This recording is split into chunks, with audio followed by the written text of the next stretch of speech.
क्या आपको ये पता था कि एप्पल द्वारा यूएस में सेल किए गए आईफोन्स की वास्ट मेजॉरिटी अब इंडिया में मैन्युफैक्चर होती है? हाँ, टिम कुक ने जून क्वार्टर के अर्निंग्स कॉल पर कंफर्म किया कि यूएस मार्केट के लिए आने वाले ज्यादातर आईफोन्स का कंट्री ऑफ ओरिजिन इंडिया है। यानी ये सिर्फ 50% नहीं बल्कि हाफ से काफी ज्यादा का शिफ्ट है। इससे एप्पल की ग्लोबल सप्लाई चेन स्ट्रैटेजी का क्लियर सिग्नल मिलता है। चाइना से डिपेंडेंसी कम करते हुए इंडिया को एक मेजर एक्सपोर्ट हब की तरह स्केल किया जा रहा है। इस मूव के पीछे मल्टीपल लेयर्स हैं, जियोपॉलिटिक्स और टैरिफ्स का प्रेशर, रिस्क डाइवर्सिफिकेशन की नीड और इंडिया में rapidly improving manufacturing ecosystem. Apple ने पिछले कुछ सालों में सप्लायर्स, असेंबली लाइंस और लोकल टैलेंट पर एग्रेसिवली इन्वेस्ट किया है, जिससे क्वालिटी बेंचमार्क्स मीट होते हुए आउटपुट रैंप अप पॉसिबल हुआ। सबसे इंटरेस्टिंग बात यह है कि प्रोडक्शन सिर्फ इंडिया के डोमेस्टिक डिमांड के लिए नहीं है, बल्कि सीधा यूएस शेल्स पर जा रही है। मतलब मेक इन इंडिया का ग्लोबल प्रूफ पॉइंट।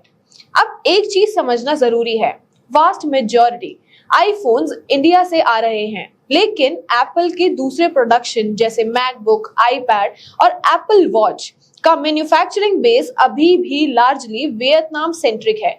यानी एप्पल मल्टी कंट्री मॉडल पर काम कर रहा है, जहां प्रोडक्ट लाइंस को अलग अलग जियोग्राफीज में स्प्लिट करके रेसिलेंस बिल्ड की जा रही है। इस शिफ्ट का इम्पैक्ट तीन तरफ निकलता है। पहला, इंडिया के लिए हाई स्किल जॉब्स और एक्सपोर्ट अर्निंग्स का स्ट्रॉन्ग पुश। दूसरा, एप्पल के लिए सप्लाई चेन रिस्क का हेज। और तीसरा, एंड कंज्यूमर्स के लिए potentially more stable availability, specially peak season में। लॉन्ग टर्म में इससे local component ecosystem, semiconductors, mechanics, packaging, logistics सब में मल्टीप्लायर इफेक्ट देखने को मिल सकता है। कल तक असेंबल इन चाइना एक डिफॉल्ट था, लेकिन आज मेड इन इंडिया उसको रिप्लेस कर रहा है। अगर एप्पल जैसे प्रीमियम ब्रांड्स ने इंडिया को अपने फ्लैगशिप प्रोडक्ट के लिए एक्सपोर्ट बेस बना दिया, तो बाकी ग्लोबल टेक मैन्युफैक्चरिंग के लिए ये एक पावरफुल सिग्नल है। आप बताइए, ये शिफ्ट इंडिया के टेक मैन्युफैक्चरिंग फ्यूचर के लिए कितना गेम चेंजर लगता है? ऐसे ही और informative and industry related topics के लिए डिजिटल वर्क्स मीडिया को फॉलो करें।